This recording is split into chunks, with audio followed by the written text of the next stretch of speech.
अस्सलाम वालेकुम dear students, my name is Mohammad Kamran Khan. Welcome to my YouTube channel के mathematics. आज के लेक्चर में हम supplementary 2019 general math paper B का क्वेश्चन नंबर आज सॉल्व करेंगे 10। क्वेश्चन नंबर 10 में कहता है find the inverse of a matrix दे दिया, आपने इसका इन्वर्स फाइंड करना है। जी बच्चों, let A is equal to this, ठीक है, हमने उसको ए का नाम दे दिया। Now we find A inverse. तो इसका मेथड ये होता है, ये है आपकी 3 रोज 3 कॉलम ऑर्डर है इसका 3 क्रॉस 3 का। तो हम यहाँ पे ए मैट्रिक्स लेंगे, यहाँ पर उसकी I3 आइडेंटिटी लेंगे। जिस मैट्रिक्स जो भी मैट्रिक्स देगा उसी की आइडेंटिटी हम यहाँ पे लेंगे। अब हमने करना क्या है, ये वाली फॉर्म इधर बनाएंगे और इधर जो चेंज आ जाएगा मेरा सॉल्व करने के बाद, जब आइडेंटिटी इधर बन जाएगी और इधर जो चेंज आएगा वो मेरा इन्वर्स होगा। ठीक हो गया, ये ए आ गया, ये I3 आ गया आइडेंटिटी। अब मुझे यहाँ पे 1 चाहिए इधर, तो क्या करता हूँ, -1 R1 यानी R1, ये सारी इस पूरी की पूरी, ये पूरी R1 है बच्चों आपकी। R1 को आप -1 से मल्टीप्लाई कर दें तो ये क्या आ जाएगा, 1 -2 3 -1 0 0। तो बच्चों ये चीज़ आपके पास आ गई। ठीक है, जो चेंज इधर करेंगे इधर भी वही चेंजिंग करती हैं, जो आपने अमल इधर करना है वो इधर भी करना है। अब क्या करें, इस 1 के ज़रिए ना इसको 0 कर दें, इस 2 को। तो कैसे लिखेंगे, R2 में से माइनस कर दें R1, लेकिन R1 को पहले 2 से मल्टीप्लाई करें। फिर R2 में से माइनस कर दें R1, लेकिन R1 को पहले 2 से मल्टीप्लाई करें। ठीक है, तो चेंज किस में आएगा, जो पहले आएगा, तो R2 में चेंज आएगा। कैसे आएगा, 2 - 2, क्योंकि इसको 2 से मल्टीप्लाई करना है, तो 2 - 2 0 हो जाएगा। 1, अब देखो इसको किस तरह सॉल्व करना है। R2 क्या है आपका, 1 दिया हुआ, यहाँ पे लिख दे 1। उसके बाद क्या है आपका माइनस, ये लिख दे माइनस। फिर आपका 2 है और आगे R1, तो इसकी R1 क्या दी हुई है बच्चों आपको, -2, तो यहाँ पे आ जाएगा -2। तो बच्चों ये आ जाएगा 1 माइनस प्लस 2 2 4, तो 1 + 4 5। तो बच्चों ये आपका 5 आ गया। ठीक है, इसी तरह R2 -0 -2 3 × 6, तो माइनस का 6 आ जाएगा। हाँ जी, 0 +2, तो ये आ जाएगा 2 आ जाएगा। 1 - 0 1 आ जाएगा, 0 - 0 0 आ जाएगा। अब इस 1 के ज़रिए इसको भी 0 बनाना है, क्योंकि आइडेंटिटी में इधर 1 है, फिर नीचे दोनों 0 बनाने हैं, तो इसको भी 0 बनाना है। तो इसको हम किस तरह करेंगे, R3 में से माइनस कर दें R1, लेकिन R1 को पहले 4 से मल्टीप्लाई करें, ताकि 4 - 4 होके 0 आ जाए। अब इस पूरी R1 को 4 से मल्टीप्लाई कर दें, फिर क्या करें, R3 में से इस R1 को माइनस करते जाएं।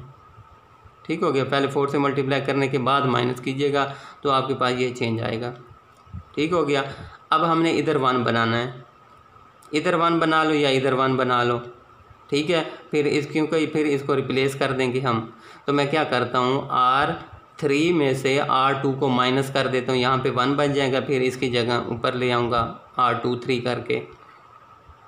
जी बच्चों ये देखें, मैंने R3 - R2 किया तो यहाँ पे 1 बन गया। अब मैंने इसको ऊपर लेके आना, तो R2 3 यानी रो 2 और रो 3 को इंटरचेंज कर दें। इस पूरी रो को रो 3 की जगह ले आए और रो 3 को रो 2 की जगह, तो ये पूरी रो चेंज हो जाएगी। अब इस 1 के ज़रिए मैंने नीचे भी 0 करना है, ऊपर भी 0 करना है, तो क्या करूँ, R1 माइनस का 2 है, तो इसमें जब +2 करूँगा फिर ही 0 होगा ना, तो इसका मतलब है R1 में प्लस कर दें R2, लेकिन R2 को पहले 2 से मल्टीप्लाई करें फिर, ताकि -2 + 2 होके 0 बने।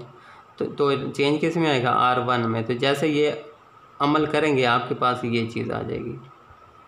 ठीक है, अब मैंने इस 1 के ज़रिए 5 को भी 0 बनाना है, तो क्या करें, R3 में से माइनस कर दें R2, लेकिन R2 को पहले 5 से मल्टीप्लाई करें फिर, ताकि 5 - 5 होके 0 बने। ठीक है, R2 को 5 से मल्टीप्लाई करना है, यानी रो 2 को पूरा 5 से मल्टीप्लाई करो, तो ये बन जाएगा 0 5 - 5 10 -5 और 5। फिर R3 में से इस सब को माइनस करते जाएंगे, तो आपके पास ये चीज़ आ जाएगी। ठीक हो गया। अब मुझे यहाँ पे -1 नहीं +1 चाहिए, तो क्या करें, -1 R3, रो 3 को -1 से मल्टीप्लाई कर दें, तो ये आ जाएगा 0 0 प्लस माइनस का 6 प्लस का 5, ये चीज़ आ गई। ठीक हो गया। जो अमल इधर कर रहे हैं इधर भी वही करना है। अब इस 1 के ज़रिए इन दोनों को 0 करना है तो क्या करेंगे, R1 में माइनस कर दें R3, तो चेंज R1 में आएगा। R1 में से R3 को माइनस कर दें तो 1 माइनस 0 1, 0 माइनस 0 0, 1 माइनस 1 0, 3 माइनस का 8 माइनस का 5 माइनस का 2 और प्लस का 6 तो प्लस का 4, 2 माइनस 5 तो माइनस का 3। अब क्या करें, ये माइनस का 1 है तो ये 0 कब होगा, जब इसमें R3 को ऐड करेंगे। तो -1 में प्लस कर दें R3, यानी रो 2 में प्लस कर दें R3। तो जैसे ये करेंगे तो आपके पास ये आइडेंटिटी बन जाएगी। यहाँ पे जो भी आएगा वो आपका इन्वर्स होगा। ठीक है, ये आइडेंटिटी बन गई और ये आपका रिक्वायर्ड इन्वर्स है बच्चों। ठीक है, अगर किसी पॉइंट की समझ ना आई हो तो फिर आप पूछ लीजिएगा। हाँ जी, क्वेश्चन नंबर 10 का बी पार्ट है, find the rank of the matrix A. इस मैट्रिक्स ए का रैंक बताना है। तो रैंक क्या होता है, the number of non zero rose in echelon form. आप एचिलन फॉर्म बनाओ, उसमें जो नॉन ज़ीरो रोज़ की तादाद होगी वो आपका रैंक कहलाएगा। और एचिलन फॉर्म क्या होती है बच्चों कि डायगोनल में 1 1 बनाओ, डायगोनल के नीचे सारे ज़ीरो, ऊपर जो कुछ मर्जी हो। डायगोनल में 1 1, नीचे ज़ीरो बनाना है, इसको कहते हैं एचिलन फॉर्म। ठीक है, इसमें नॉन ज़ीरो रोज़ की तादाद 3 है। अगर इस तरह का कोई सीन आएगा तो इसमें रैंक 3 होगा। अगर मैंने इस 1 के ज़रिए इसको 0 किया, साथ ये भी 0 हो गया, ठीक है, तो फिर 0 रो 1 है, नॉन ज़ीरो रोज़ 2 है और ये एचिलन फॉर्म है तो इसमें इसका रैंक फिर 2 होगा। जी बच्चों, आपको ये एग्जाम्पल पेपर में आई हुई है 8 नंबर की। ठीक है, तो find the rank of the matrix. ये मैट्रिक्स है, लेट कर लो इसको ए का नाम। अब मैंने क्या करना है, एचिलन फॉर्म बनानी है। इस 1 के ज़रिए इन सब को 0 बनाना है।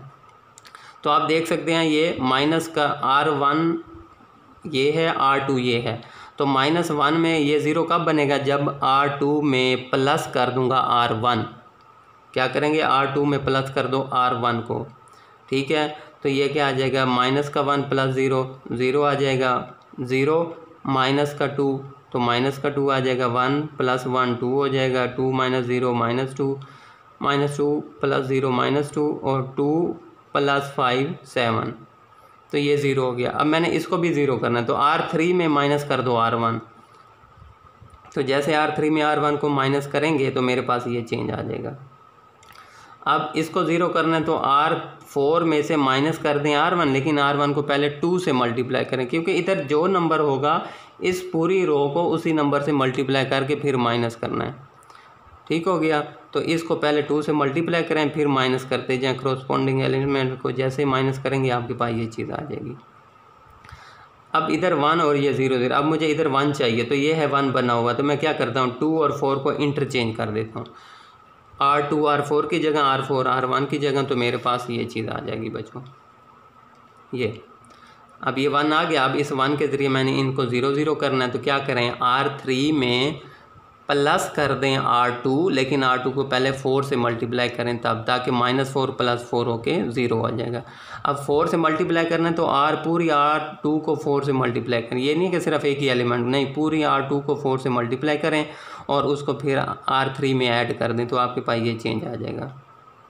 ठीक है, अब इसी तरह R4 में प्लस कर दें R2, लेकिन R2 को पहले 2 से मल्टीप्लाई करने के बाद, ताकि -2 + 2 होके 0 बन जाए और जो बाकी इधर चेंज आएगा वो ये चीज़ है। ठीक हो गया बच्चों। अब मुझे यहाँ पर 1 चाहिए। ठीक है, तो मैं क्या करता हूँ, -1/6 R3 को -1/6 से मल्टीप्लाई कर देता हूँ तो ये 1, ये -1, ये यहाँ पे माइनस का 21/6 आ जाएगा, तो ये आ जाएगा 7/2। ठीक है, अब मैंने चूँकि इस 1 के ज़रिए इसको 0 करना था, मैंने इसको भी 2 पे डिवाइड कर दिया ताकि हमारा आगे सॉल्व करने में आसानी हो। तो R4 को -1/2 से मल्टीप्लाई कर दें। जैसे मल्टीप्लाई करेंगे मेरे पास ये फॉर्म आ जाएगी। ठीक हो गया। अब मैंने इस 1 के ज़रिए इसको 0 करना है तो R4 में माइनस कर दें R3, R4 में से R3 को माइनस कर दें तो 1 - 1 0, -1 + 1 0, 7/2 - 7/2, ये भी 0 आ जाएगा। ठीक हो गया। अब ये देखें, ये बच्चों आपकी एचिलन फॉर्म बनी। मैंने इस 1 के ज़रिए इसको 0 करना चाहिए, भी 0 हो गया। इसमें हमारा कोई कसूर नहीं है। तो this is the echelon form of the given matrix A. And it has 3 non zero rows. Zero row वो होती है जिसका पूरी रो ज़ीरो, तो इसमें ज़ीरो रो 1 है, नॉन ज़ीरो रोज 3 है। तो this is the echelon form of the given matrix A and it has 3 non zero rows, hence the rank of matrix A is 3। ठीक हो गया बच्चों। तो ये था आपका क्वेश्चन नंबर 10। अगर किसी पार्ट की किसी स्टेप की समझ ना आई हो तो आप काइंडली पूछ लीजिएगा। अपना बहुत सा ख्याल रखिएगा। खुदा हाफिज़।